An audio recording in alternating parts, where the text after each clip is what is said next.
Listen to Ross Tucker break down the top college prospects on another tasty edition of The College Draft. Yeah, it is Daddy Soda time here on the College Draft Podcast presented by DraftKings. Love me some DraftKings. Love the ridiculous deals they've got going on for college football and the NFL. Bet $1 on either sport. They give you $200 in free credits. Just make sure you use the code Ross when you do so. That's me, by the way. Ross Tucker, former NFL offensive lineman, 5 teams, 7 years. Most of you know that. You can hit me up on social media always at Ross Tucker NFL. Our podcast network handle is at Ross Tucker Pod. We absolutely love any email questions or social media questions you ever send our way. It means a great deal. We also love those of you that rate and review the show. So please do that. We believe that this is 3 podcasts in one. I literally tweeted that over the weekend at Ross Tucker NFL. It is a college football betting podcast. It's an NFL draft podcast, and it's a college football podcast. And if you follow along with Emery, you made some money last week. So very much looking forward to diving into this week's game. Emery, of course, is Emery Hunt at FBall Game Plan on Twitter, Football Game Plan on YouTube, footballgameplan.com/2022 draft guide. If you want to go ahead and just buy that so you don't have to worry about it, you know you're getting the best draft guide when it comes out next winter, February, around when it comes out. Emery, we got a couple games under our belt. None of them were really that great, other than Nebraska, Illinois was at least somewhat competitive. What a bad look for Nebraska, dude.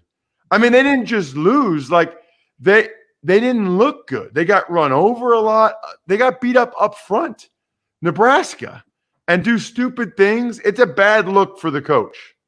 Real bad look. And on the back end of it, you do a good job defensively early on in stopping Illinois. You knock their quarterback out the game, but you let the backup come in who wasn't that good at Rutgers, and he had a career day. So a lot just went wrong for Nebraska last weekend, and they had their opportunities to win that game, but you saw 3 parts of the game. And again, every football game, it comes down to 3 plays. And I thought one of the major ones was a fumble by Martinez before half that went back for a touchdown. That changed the entire tide of the ball game, because that right there, if they go in without that score, maybe Nebraska can figure things out, make some adjustments, and get back on track. But that it was just, you had a punt return, safety, and then you had this fumble. So that's 9 points you just gave Illinois, and that's a big reason why you lost by 8. Absolutely brutal. They got a new athletic director there in Trev Alberts.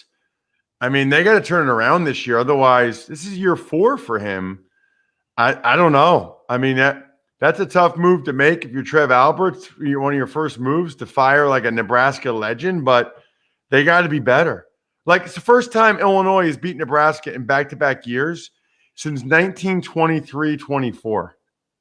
I mean, that's crazy. We got anything else jump out to you from this past weekend, Emery? Shout out to UTEP. Last year, I had UTEP as a sleeper team, and offensively they were game, but defensively they failed down the back end of the game. Always gave up big plays in the fourth quarter.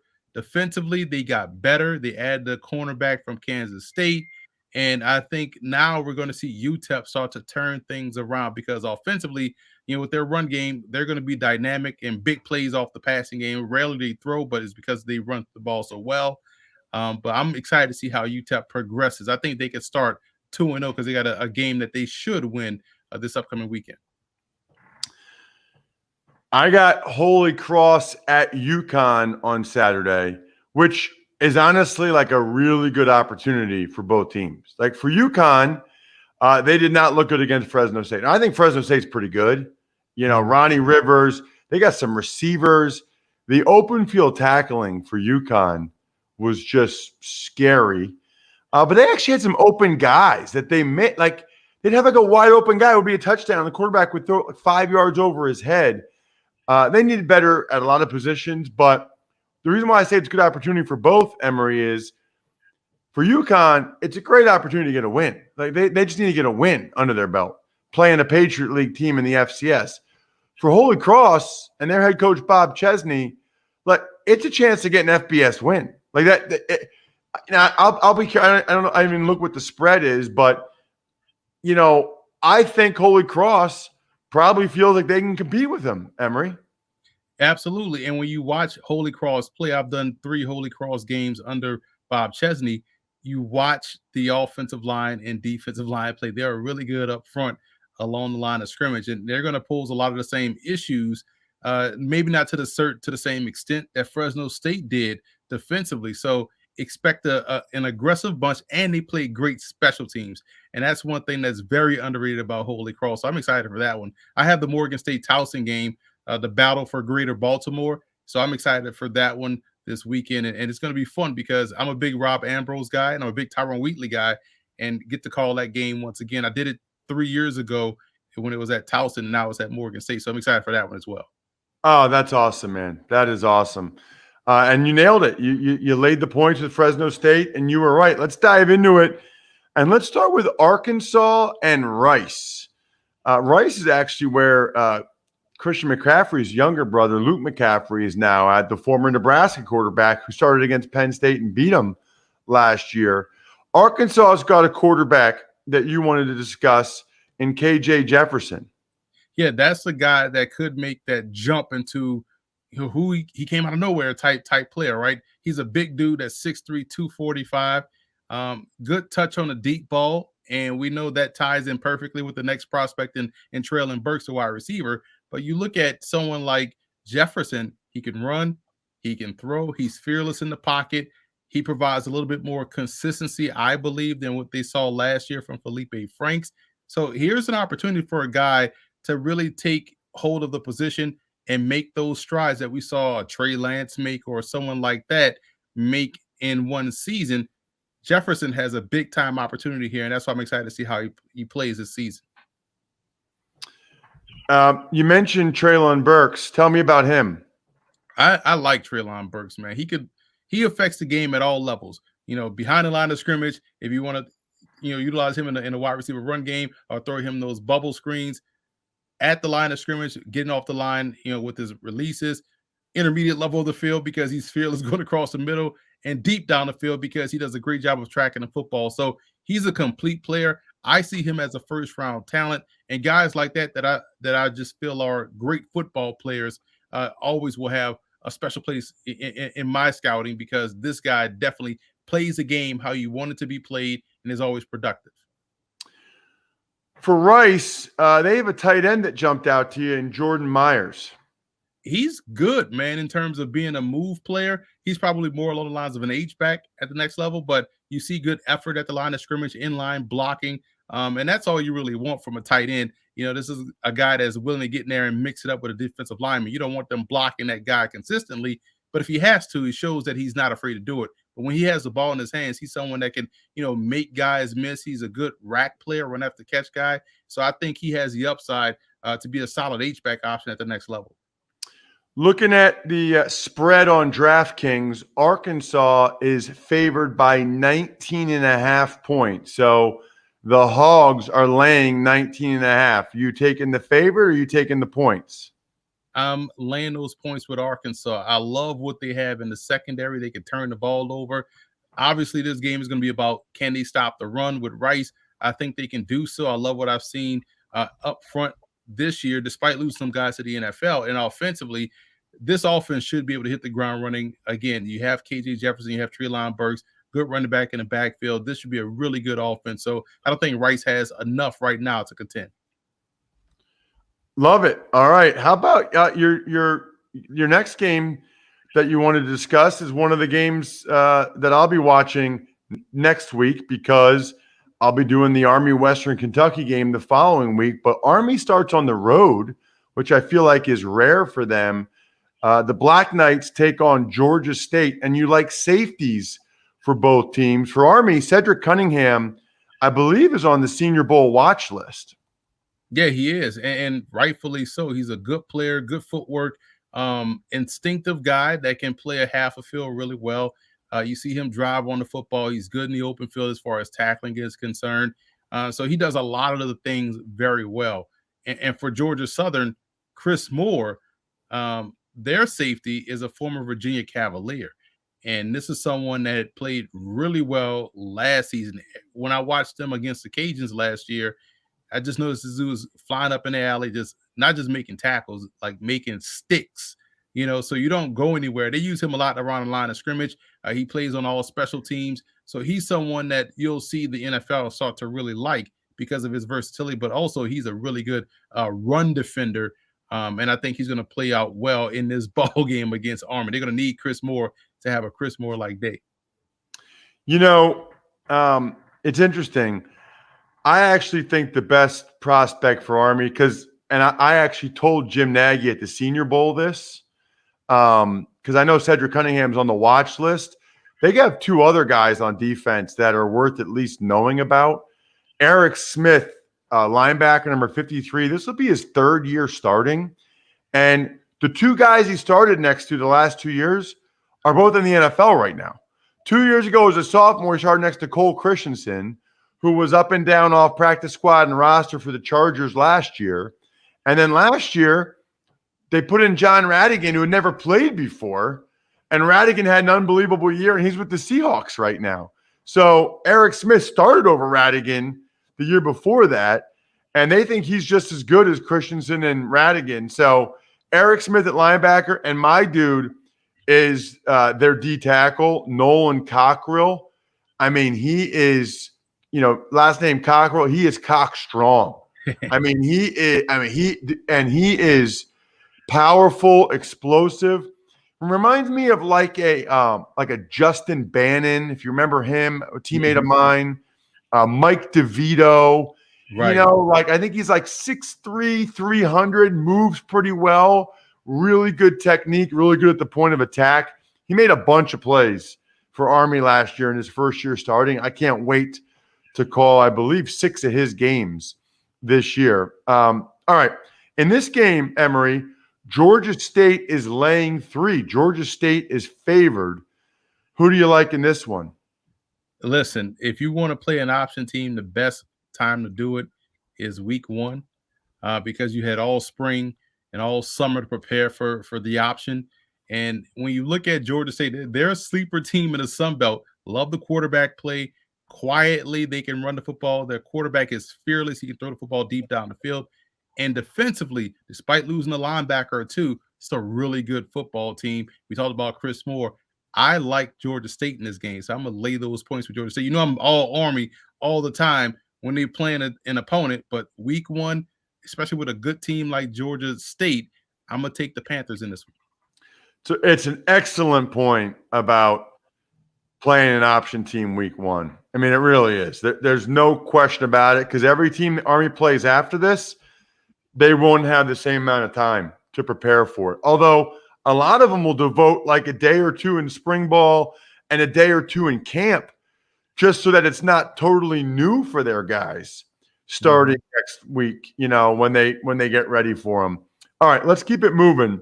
And before we get to LSU and UCLA, I want to make sure everybody knows the best way by far to find somebody for your job that you need right now.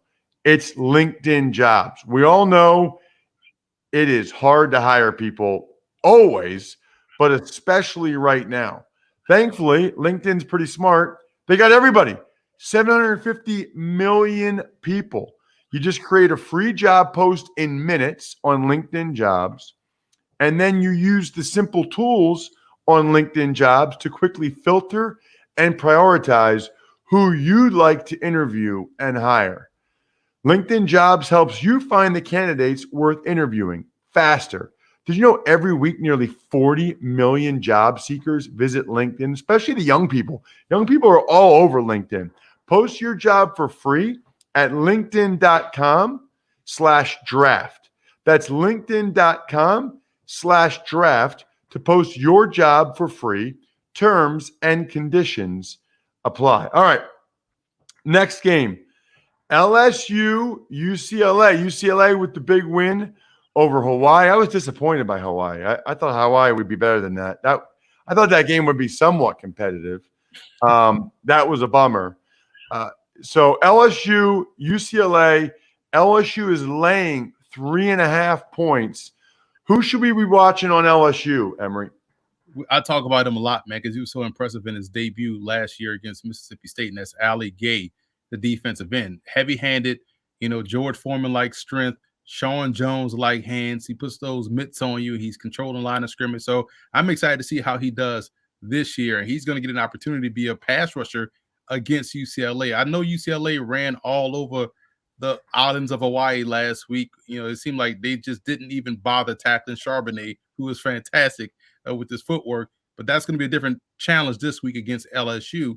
And I do feel as though they're going to put DTR, the quarterback for UCLA, in a position where he's going to have to throw more, Dorian Thompson-Robinson. So that opens up the door for Ali Gay to really get after the quarterback. So I'm excited to see how he matches up against a very solid offensive line at UCLA.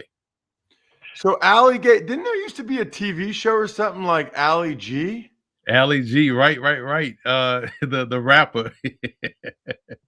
That's Borat.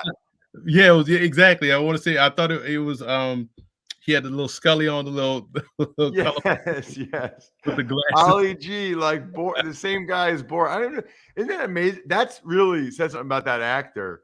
I can't even think of his name, but I know him as Ali Gay or Borat, and then Sacha Baron Cohen, gentlemen. Sacha Baron Cohen. Brian, there you go. Sacha Baron Cohen. He was also in Talladega Nights. Mm-hmm. He was the French Perrier NASCAR driver in Talladega Nights. All right. So you talked about Ali Gay, Ali G. What about UCLA? I like their safety, man. And he's someone that's on the Senior Bowl watch list, and Quentin Lake. And for me, it's about making the plays that are there to be made. And I like how he's not afraid to go up and make plays on the ball, no matter who's the target, whether it's a big receiver or a receiver that has a step or a big tight end. He's trying to go up and challenge the ball. And has done a good job throughout the course of his career. He's a solid player, someone that's going to find himself on the NFL roster for a long time. Okay, with the spread being LSU laying 3.5, what are you thinking on this one? It's interesting because LSU is now practicing in Houston all week, dealing with the storm and everything like that. So they'll leave from Houston to go out to LA. UCLA has experience already playing in the game. I'm worried about LSU's psyche for this one. So I do like UCLA. So I'm taking UCLA in the points. That is a really good point. Really good point. Because first of all, they have a game under their belt, so you get a lot of those first game jitters out. Secondly, the LSU guys are gonna be thinking about their families. They're kind of out of whack. That's an interesting point. And they got quarterback questions going into this season because their starting quarterback, Max Johnson, is hurt, who was supposed to be the starter. So, there's some. I'm sorry. What's the kid that was there last year that ended up getting benched? Brennan. Brennan is hurt. So there's a lot of questions about LSU offensively heading into this ball game with UCLA. Is this a bad matchup to me on paper? Let's get to the next game. This is an interesting one. Kent State and Texas A&M. Kent State has a very efficient offense and a very efficient quarterback in Dustin Crum. He put up, as a team, they put up ridiculous numbers last year. But they're going against a Texas A&M team that is absolutely loaded. Jimbo Fisher, I give him credit, man. He can recruit. I don't know how or what he does, but he gets players to wherever he is to come there. Let's start, though, with Kent State and their quarterback, Dustin Crum. He's dual threat. Someone is going to hurt you on the ground and also has improved as a passer. You saw last fall, the passing game was phenomenal for him, and because that was a huge question mark in 2019. He was more one-dimensional. He was more like Tebow in a sense that it was a long wind-up. It was, not as consistent. Yeah, he could string together a couple of good throws, but mainly on the ground, he was killing teams. Then last year, he tightened up that stroke.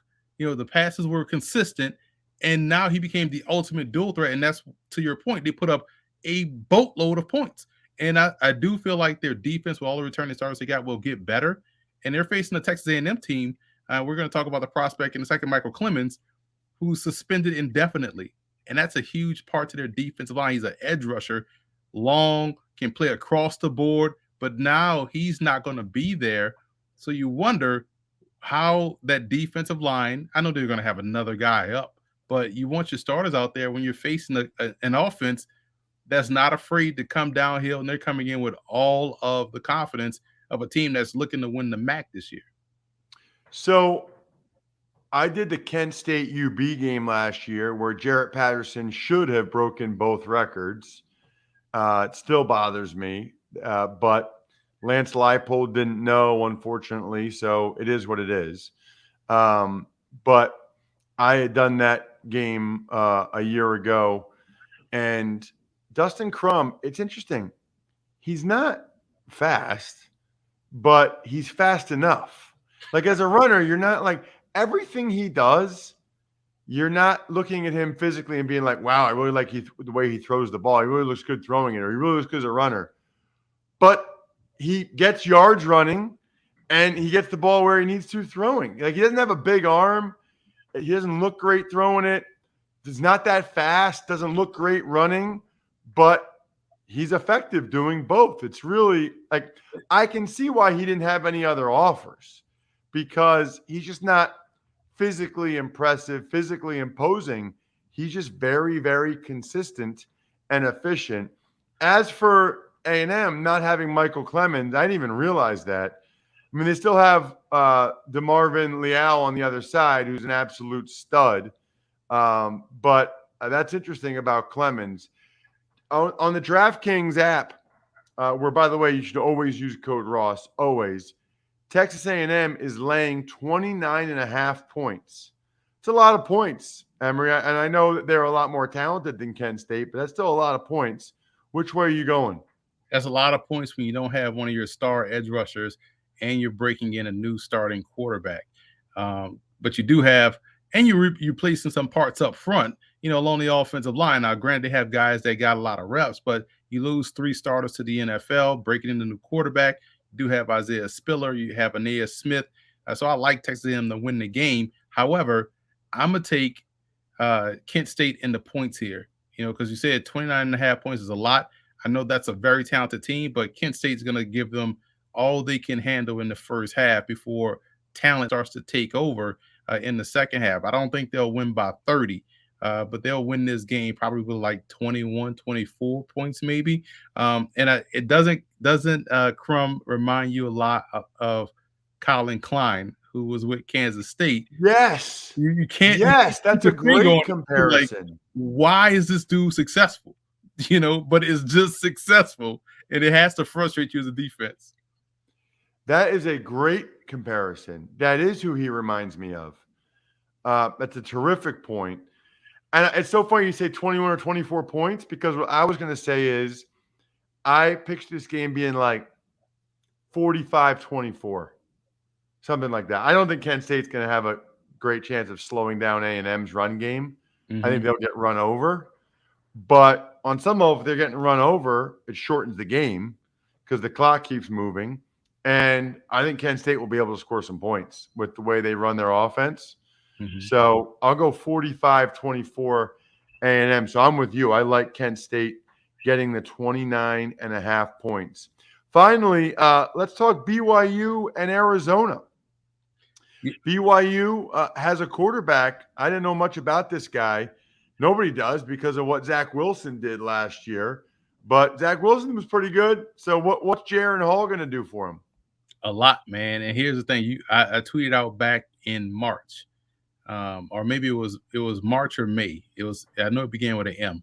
And I said, if Jaron Hall is out there for the full season, he's going to put up Zach Wilson-like numbers, having Zach Wilson-like impact, because he's also a +1 in the run game, like Wilson was. Wilson was more of a scrambler, and Hall can definitely take off and run. He was a starter before he got hurt, and Wilson took over after he was coming off of an injury. So I don't know what it is about BYU quarterbacks and injuries, but, they tend to get banged up out there, and Hall has a better deep ball than Zach Wilson. Wilson has good velocity, but a lot of his deep passes were hanging up in the air, and they turned into 50-50 balls.